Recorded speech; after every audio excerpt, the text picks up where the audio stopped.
खबर प्रयागराज से है, जहां पर उमेश पाल हत्याकांड का एक आरोपी पुलिस मुठभेड़ में ढेर हो गया। अरबाज पुलिस एनकाउंटर में ढेर हो गया है। आपको बता दें कि यह मुठभेड़ धूमनगंज के नेहरू पार्क में पुलिस और बदमाश के बीच में मुठभेड़ हुई, जिसमें आरोपी अरबाज ढेर हो गया है। अरबाज के सीने और पैर में गोली लगी थी, जिसके चलते उसकी मौत हो गई। गोलीबारी के दिन अरबाज का चेहरा सीसीटीवी फुटेज में आया था। और वहीं पुलिस और बदमाश के बीच में हुए इस मुठभेड़ में धूमनगंज के इंस्पेक्टर राजेश कुमार मौर्य घायल हो गए हैं, जिनका इलाज चल रहा है और इंस्पेक्टर की हालत स्थिर बताई जा रही है। और वहीं बताया जा रहा है कि अरबाज अतीक अहमद का करीबी गुर्गा था और माफिया अतीक के इशारे पर काम करता था।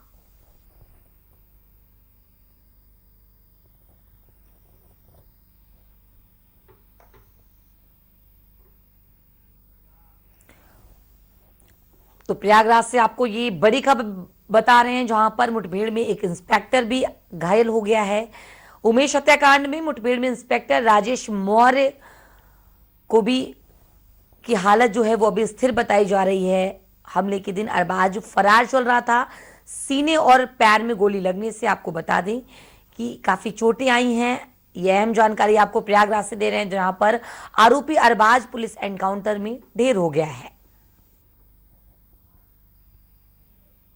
और इस मुठभेड़ में आज एक इंस्पेक्टर भी घायल हो गया है। उमेश हत्याकांड से जुड़ी बड़ी खबर आपको बता रहे हैं। बता दें कि हमले के दिन अरबाज फरार चल रहा था। सीने और पैर में गोली लगने से अरबाज की मौत हो गई है। धूमनगंज में एनकाउंटर हुआ है। बता दें आपको कि उमेश हत्याकांड मामले में आरोपी अरबाज पुलिस एनकाउंटर में ढेर हो गया। धूमनगंज के नेहरू पार्क के पास ये मुठभेड़ हुई है और इस मुठभेड़ में एक इंस्पेक्टर भी घायल हो गया है। सीसीटीवी फुटेज में अरबाज का चेहरा सामने आया है। हमले के दिन अरबाज फरार चल रहा था।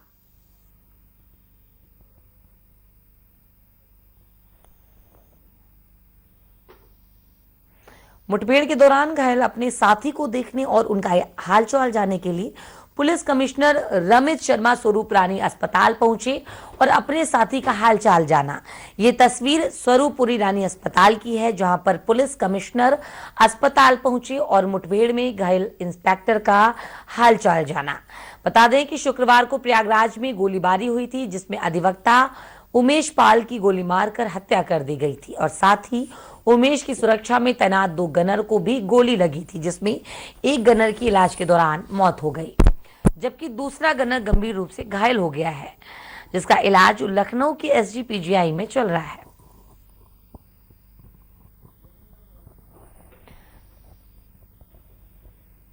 और बता दें आपको कि प्रयागराज में उमेश पाल हत्याकांड को लेकर पुलिस कमिश्नर रमित शर्मा ने एक प्रेस कॉन्फ्रेंस कर बताया कि 10 टीमें आरोपियों की तलाश में लगाई गई हैं।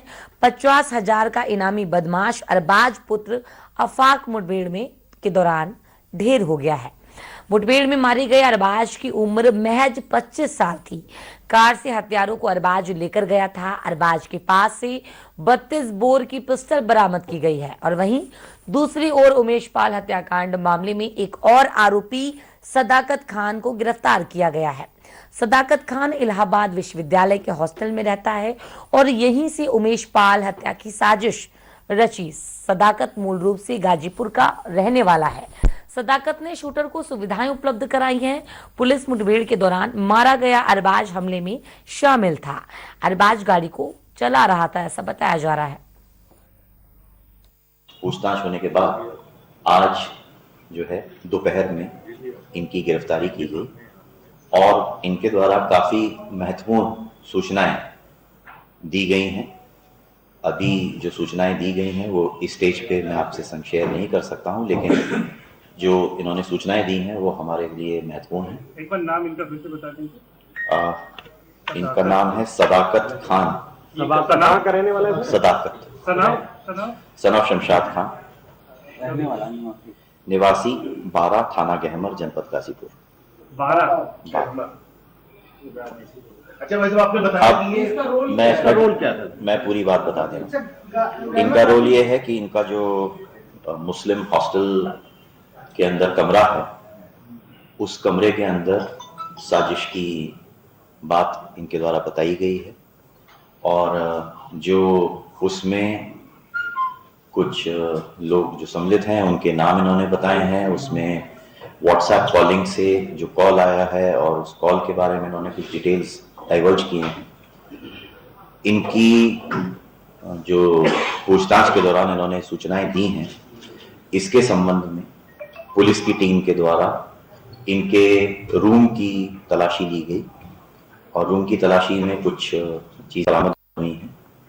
उसकी बरामदगी के बाद ये जब वापस आ रहे थे तो इन्होंने भागने का प्रयास किया और भागने के प्रयास में ये डिवाइडर से टकराए और डिवाइडर से टकरा के ये गिरे हैं। डिवाइडर से टकरा के गिरने में इनको चोट आई है और इनको चोट आने के बाद इनको उपचार के लिए हॉस्पिटल ले जाया गया है। हाँ, इनको चोट लगी है। इनको क्योंकि एक संग ये निकलने का प्रयास कर रहे थे, वहाँ थोड़ा कुछ भीड़ आ गई, ये भागने का लाभ उठा के फायदा उठा के भागने का प्रयास किए। भागने के प्रयास में डिवाइडर से टकरा के गिरे हैं। गिरने से इनको चोट आई है। उपचार के लिए अभी इनको हॉस्पिटल ले जाया। विश्वविद्यालय के छात्र हैं क्या करें? नहीं, ये छात्र है। अभी मैं इसके और डिटेल्स दूंगा क्योंकि मैंने सदाकत की ये वहाँ पे, हाँ, ये उसके एलएलबी के छात्र अभी बताया है इन्होंने, हम तस्दीक कर रहे हैं और इनके द्वारा नए छात्र हैं द्वारा बताया। अभी हम तस्दीक कर रहे हैं कि ये दी हुई इंफॉर्मेशन है और ये इंफॉर्मेशन अभी जो है वो मैंने आपसे शेयर कर दी है। इसमें जो मुकदमा अपराध संख्या 114/23 थाना धूमनगंज है, इसमें कुछ नामजद जो आरोपी हैं और कुछ जो अभी प्रकाश में आए हैं, जिस पर भी मैं क्योंकि ऑपरेशंस प्रभावित ना हो अभी भी इनाम की राशि अभी अलग अलग स्तर पे हो गई है। अब ज्यादातर पे इनाम मेरे द्वारा कर दिया गया है। इनाम क्योंकि 3 स्तर से घोषित किया जाता है, डीसीपी के स्तर से, एडिशनल सीपी स्तर से और मेरे स्तर से। तो इसमें इनाम घोषित किया गया था, पर इसमें अधिकतम इनाम तो मैं कर सकता हूँ। तो आप बता रहे थे, आप कंटिन्यू एज ऑफ नाउ से आप बता रहे थे कि अभी पुलिस की टीम जा रही है। मैं इसीलिए कह रहा हूँ प्लीज आप क्वेश्चंस मत करिए। एज ऑफ नाउ मैं और चीजें भी एंटरटेन कर भी नहीं पाऊंगा बिकॉज जब मैं ब्रीफ कर रहा हूँ तो फिर फ्लो, अब मैं कोई क्वेश्चन एंटरटेन नहीं करूंगा। मुझे जितना ब्रीफ करना है उतना मैं आपको सर, एक सोशल मीडिया पे पोस्टर वायरल है, ये सही है कि ये? अभी मैं किसी चीज पे नहीं और कुछ कह रहा हूँ, मैं आपको सिर्फ इतना बता रहा हूँ एज ऑफ नाउ जब मैं ब्रीफिंग कर रहा हूँ अभी भी पुलिस की टीमें जो हैं वो विभिन्न जगहों पे छापेमारी कर रही हैं। जो कुछ सूचनाएं अभी हमें प्राप्त हुई हैं उन सूचनाओं के संबंध में विभिन्न जगहों पे छापेमारी चल रही है। कार्रवाई दोनों बरामद है। कार्रवाई के बारे में थैंक यू सो मच। छापेमारी क्योंकि ऑपरेशंस हैं, मैं इसलिए आपको एग्जैक्ट लोकेशंस नहीं बता सकता हूँ। अलग अलग स्थानों पे हमारी पुलिस की 10 टीमें जो हैं वो अभी भी छापेमारी कर रही हैं और कुछ संदिग्धों को हिरासत में लेके पूछताछ की जा रही है। Thank you.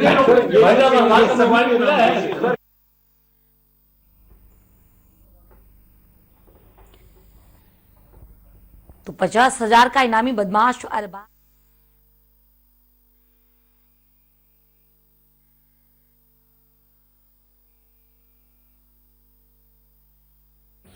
दिनांक 24 फरवरी 2023 के सायंकाल उमेश पाल, जो कि 2005 के राजू पाल विधायक हत्याकांड का गवाह थे, उनकी बर्बर हत्या गाड़ी सवार बदमाशों ने असलाह एवं बम इत्यादि चलाकर की थी। इस हत्याकांड में पूरे प्रदेश को दहला दिया था। सरकार की तरफ से विधानसभा के पटल पे सभी अपराधियों के विरुद्ध कड़ी से कड़ी कार्रवाई करने का आश्वासन भी दिया गया था तथा उसी अनुरूप पुलिस को इन बदमाशों को कानून के दायरे में लाने के लिए निर्देश मिले थे।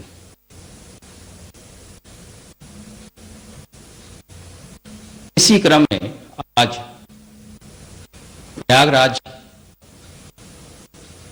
जनपद के धूमनगंज थाना क्षेत्र में एक मुठभेड़ हुई, जिसमें कि उस घटना में सम्मिलित अरबाज पुत्र अफा, जो कि मलापुर थाना पूरा मुफ्ती प्रयागराज रहने वाला है, पहले घायल हुआ तथा इसके पास से एक 32 बोर की पिस्टल बरामद हुई है।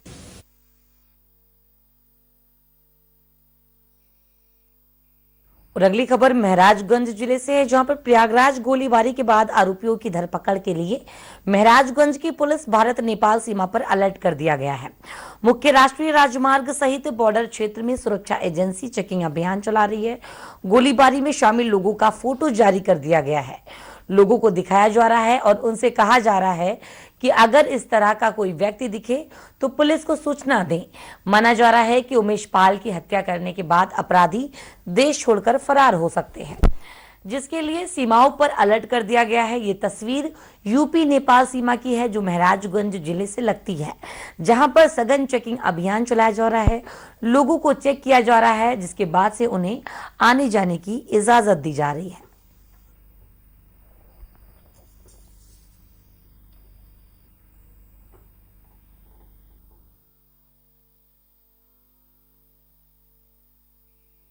पूरे जोन के सभी जनपदों में प्रयागराज की घटना के संबंध में हम सभी को अलर्ट जारी किए गए हैं, और जो इसमें वहाँ पर इस घटना में संलिप्त लोग हैं उनकी फ़ोटो और उनका हुलिया जारी किया गया है, जिसके संबंध में घटना के अगले दिन के बाद से ही हमारे नेपाल बॉर्डर के 3 थाने विशेष रूप से वहाँ पर अलर्ट लगा के वहाँ पे चेकिंग की जा रही है समय समय पर। और इस प्रकार की अगर कोई भी अन्य इंटेलिजेंस इनपुट हमारे पास किसी भी एजेंसी से किसी भी जनपद से आएगी तो उस पर हमारे द्वारा लगातार उस हिसाब से एक्ट किया। फिलहाल खबरों में आगे बढ़ेंगे, लेकिन उससे पहले लेंगे एक छोटा सा ब्रेक।